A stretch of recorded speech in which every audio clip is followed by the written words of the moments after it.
Ito na nga, nagpunta kami sa IKEA. Icon TV.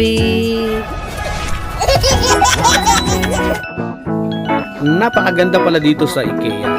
At may iba't ibang mga design ng living room, pati mga kitchen.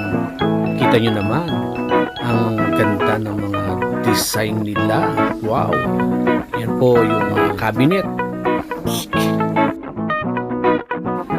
Kaya kung kayo po ay nagpaplanong gumawa ng bahay, pumasyal kayo ng IKEA, makakita kayo ng iba't ibang mga gusto ninyong itsura ng magiging bahay ninyo na hindi lang pang pamilya, pang mayaman pa. Affordable naman ang presyo dito sa IKEA dahil kung makita po ninyo rito, kung sa labas, makikita natin mas mababa talaga ang presyo.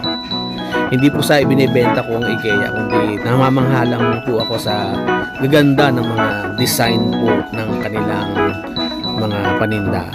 Kaya dito po, nung napunta kami dito, nakita namin na talagang pwede na rin na maging basihan mo pag ikaw ay magkatayo o magpapagawa ng isang bahay na magiging tahanan mo talaga, na talagang upuan mo, pamanood ng TV, talagang okay na okay talaga siya.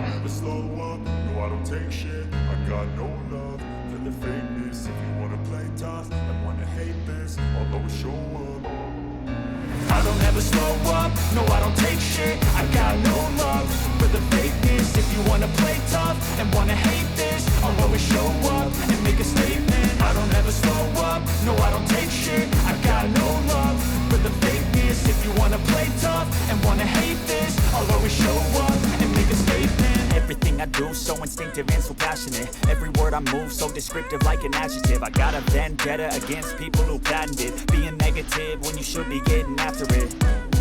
I got facts over tracks, this and that, spitting slow, speaking fast. I could roast, I could gas, think I'm okay at last, but I don't know if that can erase all the past and the pettiness. A reflection of the emptiness, hilarious. You think you're worth my time, you're delirious, mysterious, because you hide behind a fake exterior, inferior. You know I'll always be a bit superior. Get off of me, this ain't no humble brag. I want you to hear words, you can say them back. I want you to feel free from the chains at last, and to believe in what you got, it was built to last, yeah. Now that I've been put through hell, I never got anyone's help. I had to do it all myself.